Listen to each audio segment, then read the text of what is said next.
Los jueces habitaron en el periodo posterior a que Josué conquistó la tierra, ¿no es cierto? Allí habitaron sin ninguna ley los hombres, porque finalmente falleció Josué y no hubo, como decía la palabra, nadie que dirigiera, porque no había rey en Israel, así que cada uno hacía lo que bien le parecía. De pronto Dios levantaba un juez, a veces varios jueces según la cantidad de pueblo que había, pero en ese periodo había gente como hoy también, a pesar de todas las circunstancias que comentamos, gente que amaba al Señor, gente que hacía lo que Dios quería, y también aquellos que se equivocaban. Vamos a ver en el libro de Ruth, a una familia en particular. A veces el Señor nos lleva a ver a un hombre en particular, como el caso de Noé. Hoy vamos a ver a una familia en particular. Esta familia habitaba en Belén. La ciudad de Belén significa casa de pan. Habla de provisión, ¿cierto?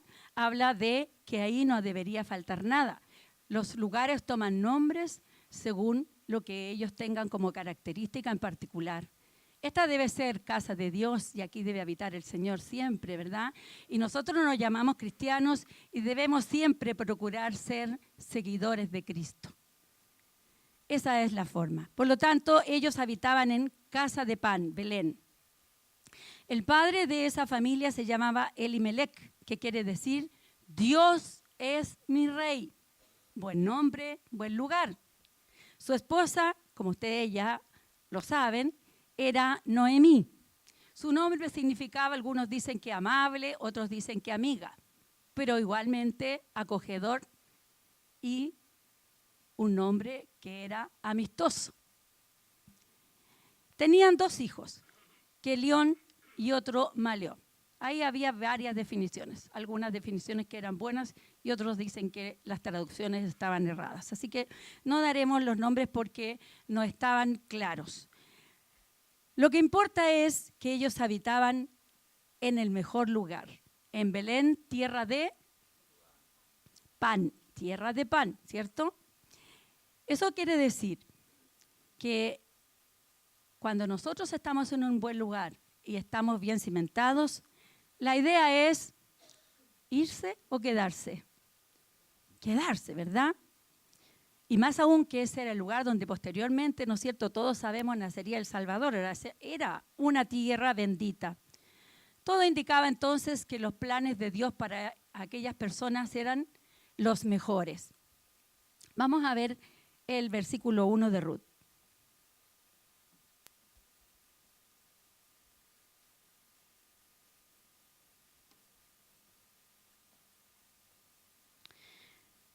Aconteció en los días que gobernaban los jueces que hubo hambre en la tierra. Vaya.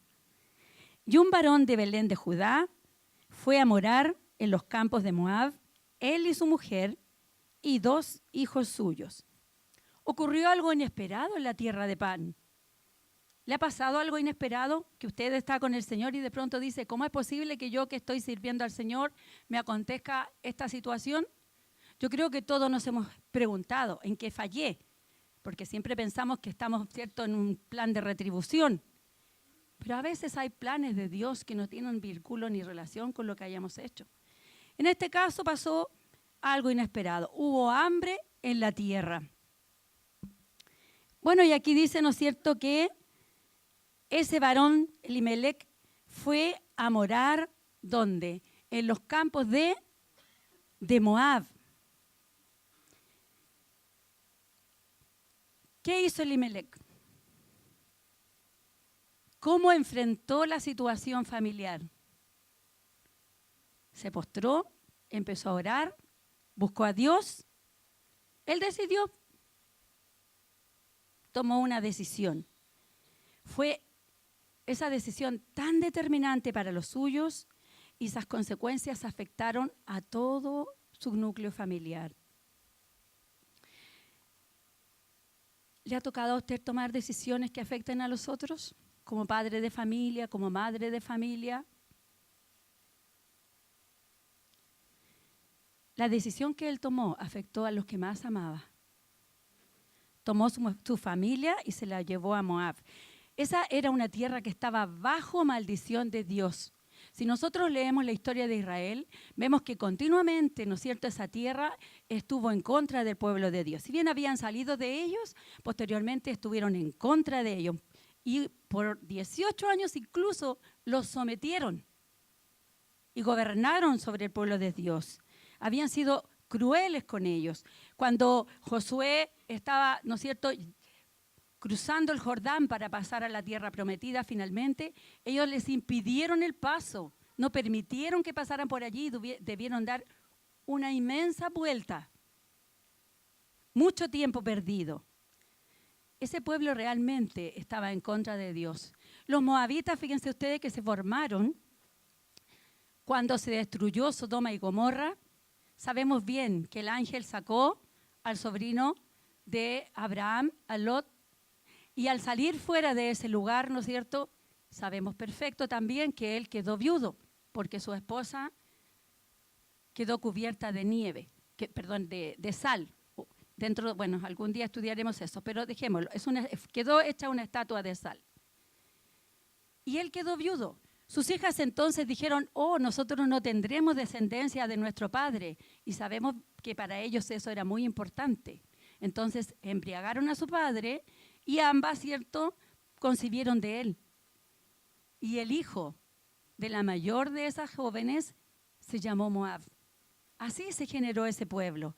Por lo tanto, como vemos, no era precisamente el lugar donde debió llevar este varón a su familia. Era un lugar de idolatría, era un lugar de dioses paganos. Es el lugar donde nosotros no deberíamos estar los que conocemos a Dios, ¿verdad? En un momento tan complicado como ese y que todos hemos vivido, es necesario que cada uno tome fuerza y recobre el ánimo y el entendimiento, porque a veces las circunstancias que nos rodean nos nublan la vista y nos impiden darnos cuenta cuál es la decisión correcta que debemos hacer. Este varón actuó en su carne, tomó decisiones humanas sin meditar y sin esperar en lo que Dios le diría, afectando malamente a justamente los que él más amaba.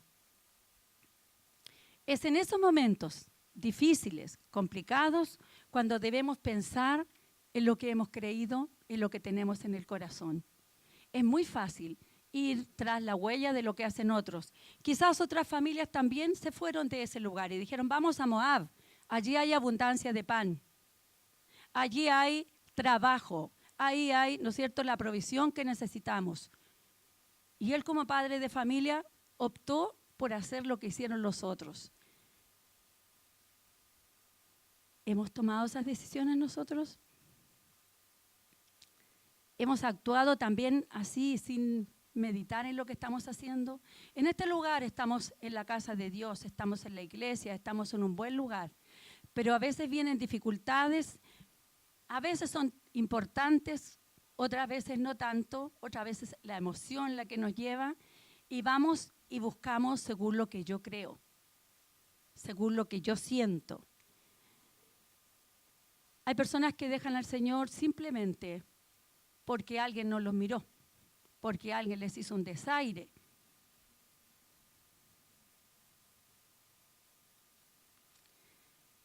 Mucha gente deja a Dios y se va al mundo buscando una solución, porque ahí están las mejores personas, son más amplios de criterio, nos aceptan mejor. Yo soy más querido en otro lugar que aquí, me comprenden más en otra parte que aquí. Hemos escuchado eso, ¿verdad? Una decisión equivocada trae consecuencias desastrosas. Una decisión tomada según la emoción, según las circunstancias y según lo que ven nuestros ojos, causa muy malos momentos. Yo creo que si alguna vez nosotros hemos meditado y mirado hacia atrás en decisiones erradas que hemos cometido, nos damos cuenta cuántas dificultades nos habríamos ahorrado nosotros y a los que amamos. Porque siempre la decisión que toma uno acarrea a su entorno y afecta a los que lo rodean.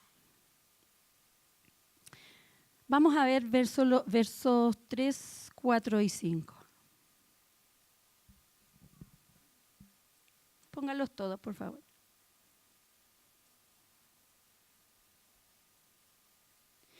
Y murió Elimelec, marido de Noemí, y quedó ella con sus 2 hijos, los cuales tomaron para sí mujeres moabitas, y el nombre de una era Orfa, y el nombre de la otra Ruth. Y habitaron allí unos 10 años, y murieron también los 2, Malón y Quelión, quedando así la mujer desamparada de sus 2 hijos y de su marido. Allí, en esa tierra extraña, sin la cobertura de Dios, murió ese varón. Queriendo él dar una protección humana a su familia, dejó en el más absoluto desamparo a su esposa. La dejó viuda y sola. Finalmente sus hijos, jóvenes ya, formaron su vida. ¿Con quién? Con mujeres moabitas. Mujeres que tenían otra cultura, que adoraban dioses y que tenían otra formación.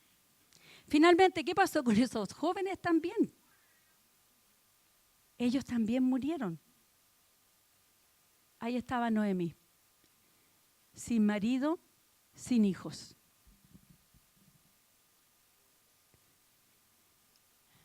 ¿Se ha sentido así?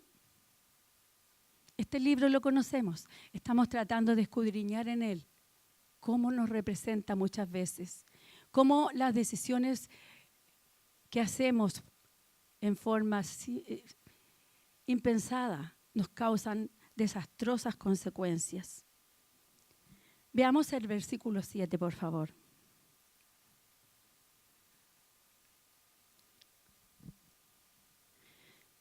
Salió pues del lugar donde había estado y con ella sus 2 nueras, y comenzaron a caminar para volverse a la tierra de Judá. Escuchó Noemí que en la tierra de Judá ahora había vuelto a la normalidad y que había pan. Decidió volver. Decidió llegar a ese lugar. Tanto afectó su vida ese tiempo que estuvo afuera, que ella dijo, salí con las manos llenas, pero ahora vuelvo con las manos vacías. Ya mi nombre no será nunca más amiga, no me llamaré más Noemí, amigable, me voy a llamar Amargura. Y cambió su nombre a Mara. ¿Nos ha pasado eso? Solo quiero que en esta mañana meditemos en eso, hermanos. Es empezar a analizar nuestra vida. ¿Cuántas veces hemos fallado por cositas tan domésticas, tan menores y son tan relevantes en nuestra vida? Estamos en este lugar y no lo disfrutamos. Estamos en este lugar y a veces nos preocupamos de los defectos, de las cosillas, aquellas, ¿cierto?, que no son las que nosotros quisiéramos. Pero esta es la casa de pan. Este es el lugar donde debemos estar. Sea lo que sea que le acontezca, usted no se aleje de la casa de Dios, no busque soluciones en otro lugar. El Señor aquí nos satisface. Hay una necesidad y oramos por esa necesidad. Usted pasa una dificultad y espera en Dios que Él le va a dar. Si estamos con el Señor, siempre vamos a encontrar la solución. Él nos tiene en el mejor lugar. 10 años perdidos estuvo Noemí afuera de la casa de Dios. 10 años en los cuales perdió su esposo, sus hijos. Llegó vacía de nuevo. A veces buscamos al Señor por momentos. Tengo una necesidad y busco a Dios. Qué maravilloso. El Señor es tan bueno que nos provee y nos da lo que esperamos y nos vamos nuevamente. Oh, estoy pasando otra necesidad. Voy a la iglesia de nuevo, permanezco unos días, un tiempo, el Señor me concede y me vuelvo a ir. Y vamos y venimos, pero en una vida no feliz, en una vida, ¿cierto?, fluctuante, en una vida de levantarnos y bajarnos. Vamos a Belén, nos volvemos a Moab. Vamos a Belén, nos volvemos a Moab. Eso no provoca gozo en su vida. La estabilidad en su vida es la que va provocando un acercamiento a Dios y una comunión con Él y el conocerlo y el poder ser fieles a Él. Sin dejar de lado lo más importante, que todo lo que nos acontezca en esta vida es el paso porque nosotros vamos peregrinando hacia la vida eterna. Y en ese intertanto en que usted se encuentra en Moab, puede venir el Señor o le puede pasar como a los hijos y al esposo de Noemí. El Señor nos puede llamar a su presencia. Pero iremos a su presencia si estamos en su presencia acá en la tierra. Esa es la condición. Nosotros debemos estar en la comunión con Dios. En el verso 8 vemos que Noemí deja en libertad a sus nueras y les dice que se vayan con su familia moabita. Pero Ruth, una de ellas, decide partir con Noemí hacia la tierra de ella. Ahí vemos nosotros ese verso tan conocido y del cual se ha escrito tanto y que nos conmueve por la fidelidad, ¿no es cierto?, que vemos en el verso 16.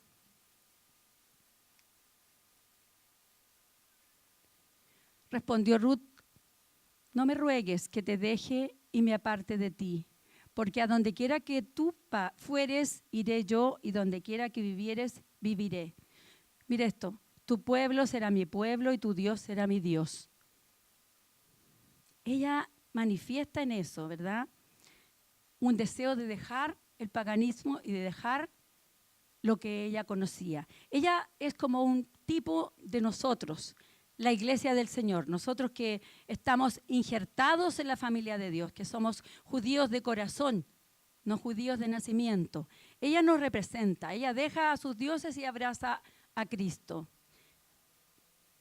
Vemos cómo ellas dos, yo me las imagino caminando, y dice claramente la palabra que iban caminando, ¿verdad?, del brazo quizás, sufriendo, tristes, llegando a la tierra de Pam. No nos alejemos de aquí. Mire la forma en que se vuelve. Mire la forma en que se regresa cuando no hemos sido fieles, cuando hemos cometido el error de tomar decisiones erróneas. ¿De qué forma llegó Noemí de vuelta a su tierra?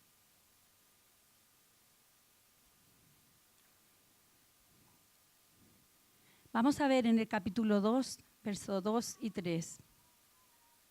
Ellas llegaron por fin a la tierra de Pan en un momento muy especial, cuando comenzaba la siega en los campos. Ellos tenían cebada y trigo y comenzaba la siega en ese momento cuando ellos llegaron. Y Ruth la moabita dice a su suegra: te ruego que me dejes ir al campo y recogeré espigas en pos de aquel a cuyos ojos hallaré gracia. Y ella le respondió: ve, hija mía. Era ese campo de Booz, un pariente de Elimelech. Y además era mandato para todas las personas que segaban que los segadores dejaran algunas espigas en el campo para que las recogieran los pobres. Y esa fue la forma en que ellas comenzaron a alimentarse, recogiendo lo que recogían los más pobres. Como quien dice, llegó, ¿verdad?, llegaron casi de rodillas a ese lugar. Ruth, sin embargo, no sabía que ese campo pertenecía a un pariente de la familia de Noemí. Versos 5 y 6.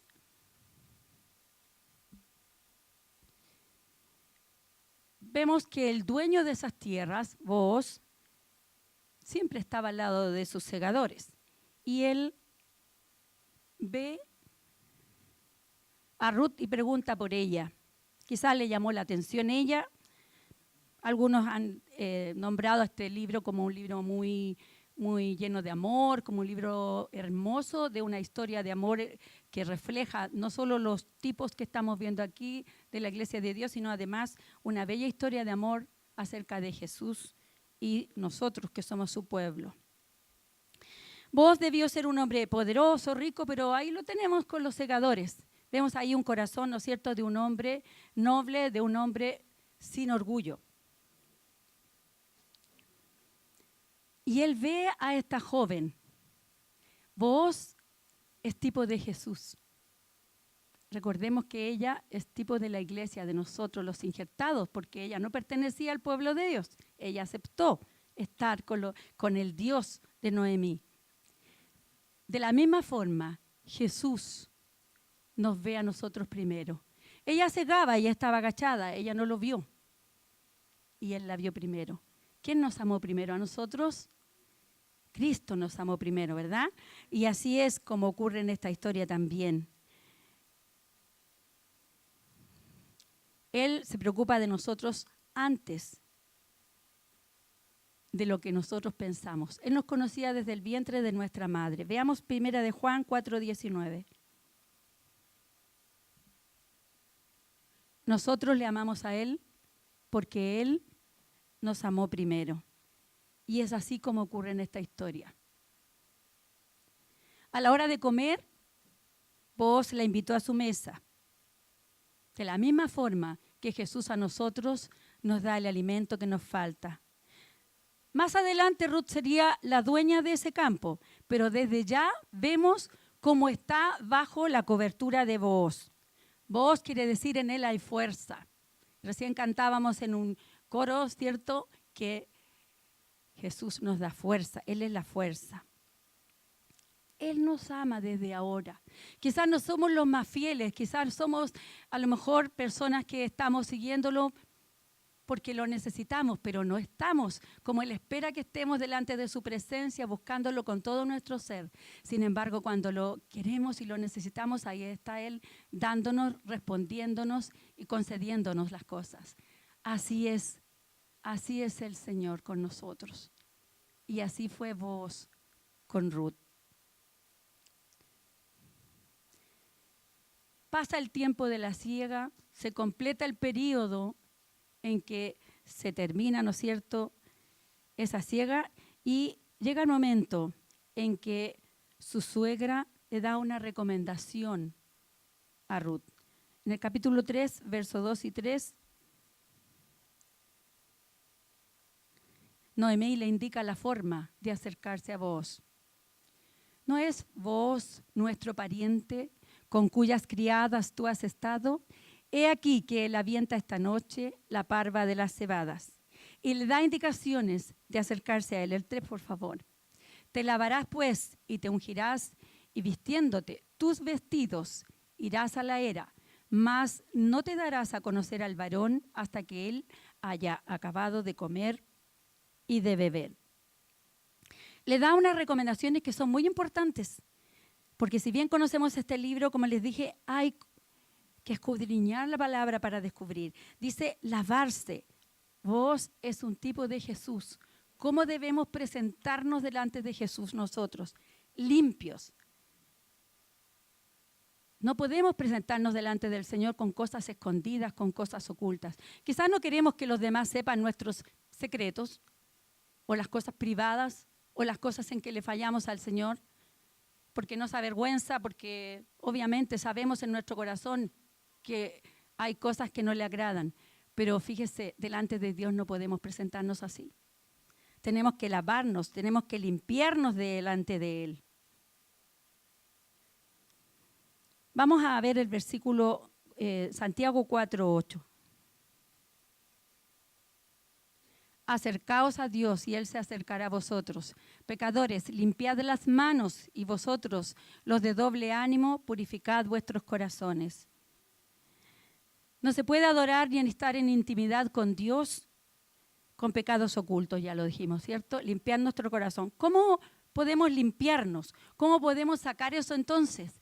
La palabra del Señor nos habla de distintas maneras. La forma de limpiarnos. Su sangre bendita nos lava de todo pecado. En 1 de Juan 1:7 el Señor nos muestra cómo su sangre nos ha lavado en el momento que le recibimos y que a veces olvidamos. Si andamos en luz como Él está en luz, tenemos comunión unos con otros y la sangre de Jesucristo, su Hijo, nos limpia de todo pecado. El día que nosotros conocimos a Jesús, su sangre preciosa nos limpió de todo. Recuerdo haberle presentado el plan de salvación a alguien y continuamente me preguntaba, posterior a su salvación, pero me perdonó de todo, es que tú no sabes las cosas que yo hice. Todo. ¿Y por qué entonces practicamos seguimos haciendo cosas inadecuadas delante del Señor? Porque esta carne es débil. Pero abogado tenemos con nosotros en Cristo, ¿cierto? Además, cada vez que participamos de la cena del Señor y tomamos el vino, no es, pero representa la sangre de Cristo. Y recordamos el momento cuando le recibimos como nuestro Salvador. Y en ese momento, al recordarlo, le pedimos perdón y nuevamente su sangre, ¿no es cierto?, nos deja limpios. Siempre se ha recomendado que para recibir la cena oremos antes y pidamos perdón por lo malo que hayamos hecho. Y pedir perdón significa, Señor, siento lo que hice, límpiame de eso y ayúdame a no volver a hacerlo. Porque no es tomar la cena y me voy y continúo en lo mismo. Entonces estamos burlando, ¿no es cierto? Es como los niños pequeños cuando hacen algo incorrecto y no mamá nunca más, para que la mamá no les dé un palmazo bien dado. Y se dan vuelta, la mamá no los vio y de nuevo. Nosotros no podemos ser niños, tenemos que ser adultos en lo que hacemos. Cada vez que tomamos la cena, orar y recordar si algo por allí estuvo incorrecto, pero no conscientemente continuamos haciendo lo mismo. Su sangre nos lava de todo pecado. ¿Con qué más nos limpiamos? Su palabra. Su palabra es como un espejo. Cada vez que usted lee su palabra, es como un espejo. Usted se mira allí, ¿no es cierto? Y en el espejo usted ve, me salió una cana. Ojalá fuera una sola. Tengo esta otra arruga. Mire, tengo esto acá. Y vemos nuestro rostro y vemos todas las cosas de Él, ¿cierto?, que no nos agradan. Y nos damos cuenta cómo somos. La palabra nos dice, cuando la leemos y cuando nosotros nos enseñan de ella también.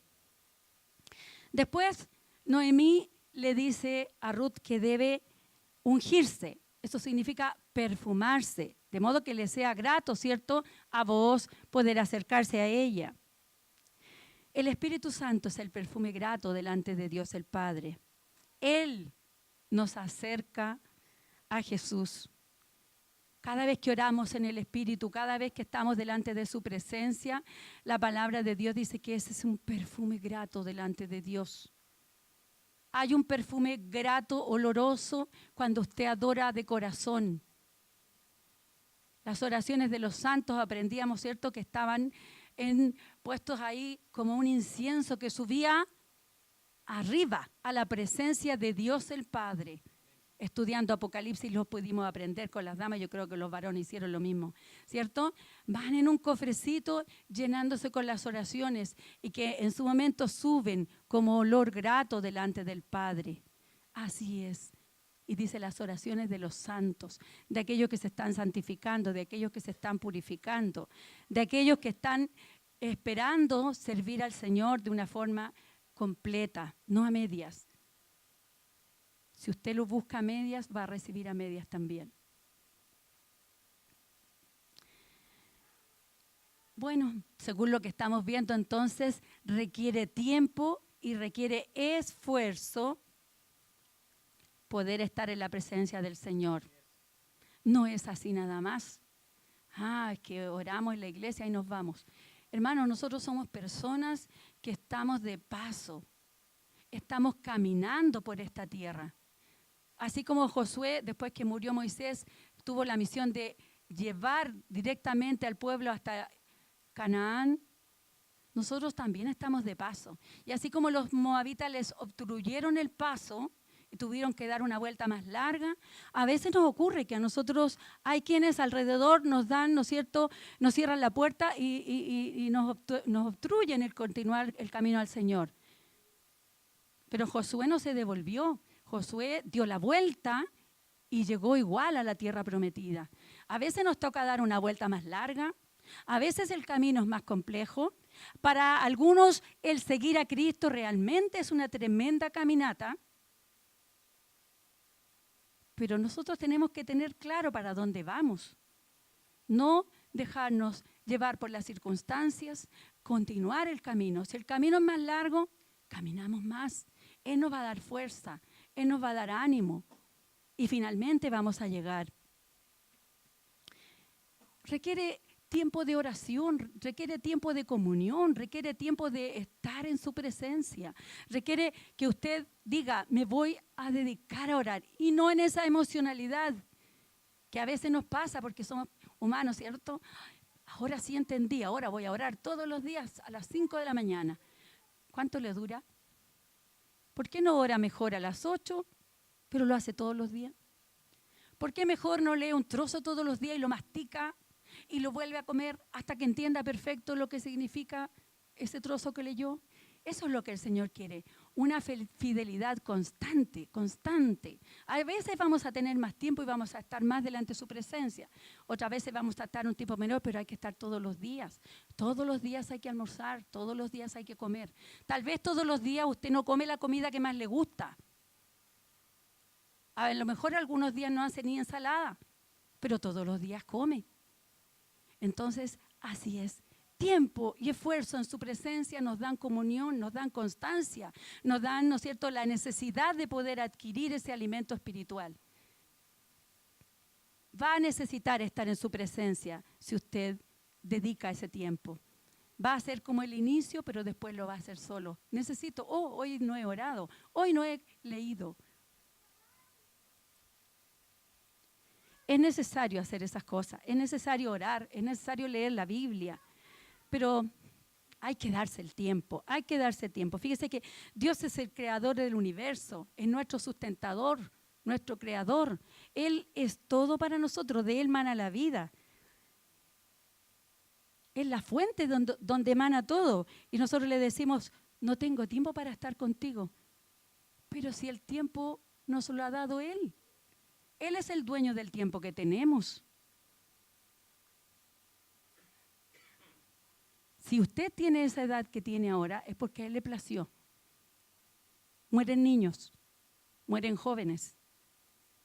A Él le plació el tiempo que usted tiene. Agradézcalo. Y deje tiempo para Él. ¿Se imagina lo que habría pasado si Ruth no obedece a su suegra y no se hubiese arreglado, emperifollado, como decimos nosotros? ¿Cierto? No se hubiese lavado, no se hubiese perfumado, no se hubiese puesto sus vestidos bonitos.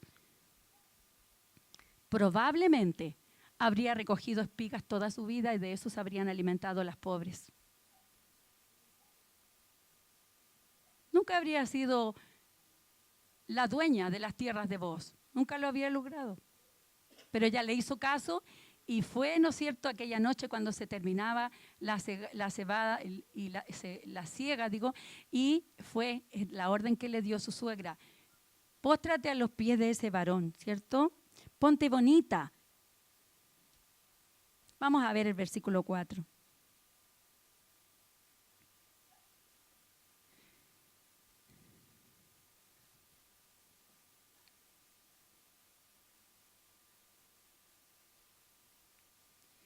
Ella le dio esta orden.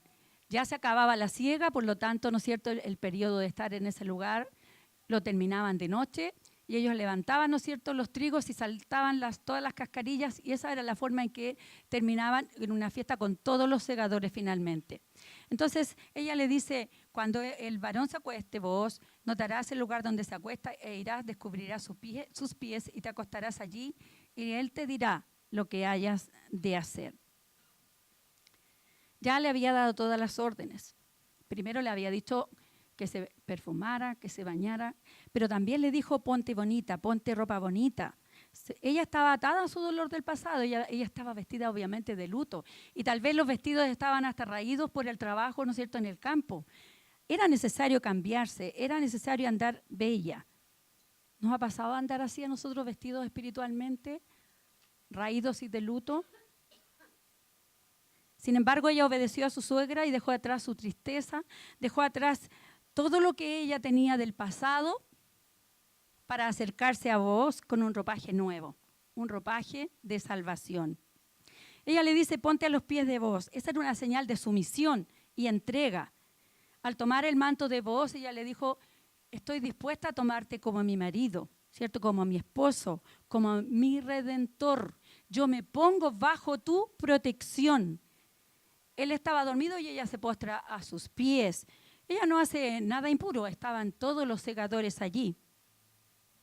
Para estar entonces, esto nos demuestra que para estar en comunión íntima con Dios, nosotros debemos estar en una entrega total con Él, con nada escondido, como dijimos delante, ¿cierto?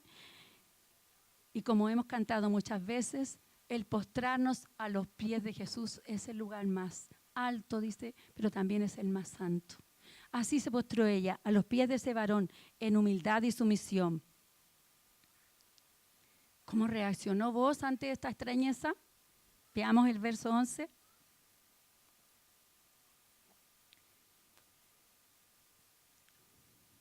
Él despierta y le dice, ahora pues no temas, hija mía, yo haré contigo lo que tú digas, pues toda la gente de mi pueblo sabes que eres mujer virtuosa. Él la tranquilizó, habló bien de ella y más aún, la despachó en paz y le dijo, ve hija mía, vamos a ver cómo solucionamos esto. He comprendido lo que tú quieres hacer. Y le dijo, levanta tu manto, y llenó su manto con 6 medidas de cebada. No me voy a casar hoy contigo porque hay una dificultad, pero vete a tu casa con estas medidas de cebada. Nadie que busca a Cristo se va con las manos vacías. Como ustedes ven, está demostrando vez tras vez que Ruth era una representación de la iglesia y voz de Cristo. Él la manda a su casa con las manos llenas. Ella regresa a su casa y le cuenta a su suegra. En el versículo 18 hay una gran verdad. Él le dice, 18. Entonces Noemí dijo, espérate, hija mía, hasta que sepas cómo se resuelve el asunto, porque aquel hombre, refiriéndose a vos, no descansará hasta que concluya el asunto hoy. ¿Qué quiere decir esto? En aquel tiempo existía una ley que era la ley del pariente redentor o Goel, que en alguna parte pueden encontrarlo así. Si un hombre moría sin tener hijos, el pariente más cercano podía redimirlo, la tierra, comprarla y devolvérsela, y también estaba el derecho al levirato. Eso significa que se debía de casar con la viuda para que perpetuara esa familia. Sin duda que el hijo era del que moría, a nombre del que moría. Y había un pariente cercano, pero él renunció a eso. No sabemos la razón. Simplemente él dijo, yo rechazo, no quiero redimir. Por lo tanto, le correspondió a Booz. Era plan de Dios, Dios lo tenía todo preparado. Por eso le dice su suegra, espérate, descansa, espera en él y él hará. Quiero que recibamos esta palabra esta mañana. ¿Tienes un problema? ¿Hay una dificultad? Parece que todo va súper bien y de pronto pasa algo. Espérate y descansa y Él hará. Cuando estamos con el Señor, Él se hace cargo de todos. Si estamos pasando enfermedades, problemas, situaciones, bueno, todos pasamos, ¿no es cierto? Esta vida es así. Satanás trata todos los días de ponernos el pie para que nos caigamos, nos obstruye la pasada, nos impide, ¿no es cierto?, el continuar. Nos hace creer, porque no es verdad, que no tenemos tiempo para estar con el Señor. Usted es dueño de sus pensamientos, puede orar en cualquier momento y donde esté. Que no nos engañe Satanás. En cualquier situación que nos agobie, estamos con Jesús en la casa de pan. No huyamos a Moab nuevamente. Solo en ese lugar vamos a fracasar nosotros y haremos que los que están alrededor nuestro sean afectados por nuestras decisiones. Siempre que estamos con el Señor, Él nos añade todas las cosas. Finalmente vamos a ver en el capítulo 4, en el verso 13.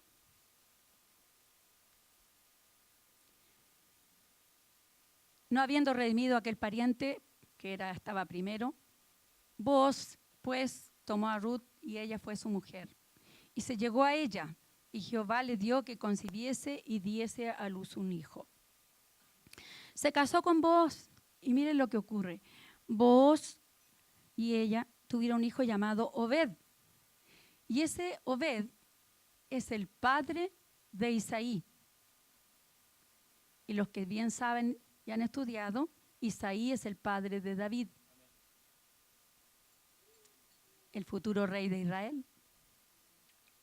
O sea que Ruth fue la bisabuela del rey David.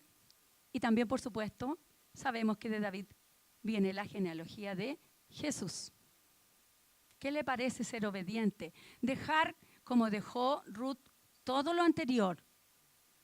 Rechazar, ¿cierto?, todos los dioses. Tal vez no tenemos dioses, pero recuerde, hablamos simbológicamente.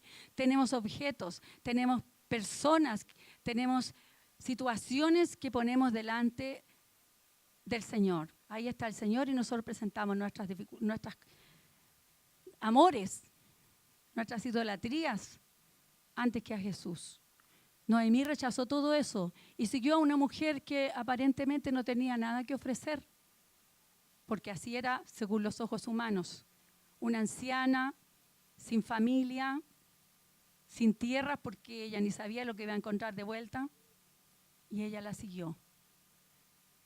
El llamado esta mañana, hermanos, es a obedecer al Señor, seguirle a Él, pero también aprender de las malas decisiones. De las malas decisiones. Si hoy día nosotros tenemos que tomar alguna decisión, siempre pensemos, lo que hacemos hoy tiene consecuencias mañana. La tierra que cegó Ruth fue la tierra de donde fue posteriormente nombrado rey David. Samuel lo fue a buscar al campo, donde estaba cuidando, ¿cierto?, las ovejitas. Y ese campo era en Belén. Ese campo era en las tierras de sus antepasados, en las tierras de Bod, donde había estado Ruth. Y de allí sacaron al rey de Israel. Vea usted, ¿qué decisiones tiene que tomar hoy? ¿Cuáles son las formas correctas de acercarnos a Dios? Los jóvenes, ¿con quién me caso? ¿Qué estudio? ¿Qué hago? ¿Qué diversiones son las que me convienen? Ay, que esas cosas, si el Señor nos da libre albedrío.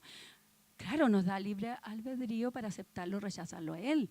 Pero las cosas de esta tierra, si usted es sabio, usted las va a decidir por su cuenta. Pero si usted es sabio, va a esperar en Él.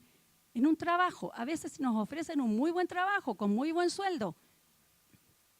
¿Oró al Señor o se dejó llevar como Elimelech? No, vámonos a Moab, allá hay pan, aquí vamos a morir todos. ¿Y dónde se murieron? ¿En la tierra de pan o en la tierra donde él creía que había abundancia? Hermanos, eso es lo que esta mañana el Señor puso en mi corazón para que compartamos todos. Tomemos las decisiones correctas, esperemos en Él. Y aunque no nos parezca y aunque sea contra lo que usted siente, el Señor le va a dar allí la luz y le va a decir, no, si por allá es el camino, no vayas por ahí, ve por allá. Yo quiero que en esta mañana, hermano, no pase adelante, pero sí piense, ¿qué decisiones tiene que tomar hoy? Las importantes y las no tanto. ¿Qué decisiones tiene que tomar hoy? Todos tenemos que decidir cosas en momentos de nuestra vida. Y en este momento ponga en su mente las 3 más importantes. Y vamos a pedirle al Señor que nos guíe, pero distinto a otras veces. Le vamos a pedir y le vamos a prometer que vamos a obedecerlo. Lo que Él nos diga, eso vamos a hacer. No importa que no sea lo que yo quiero.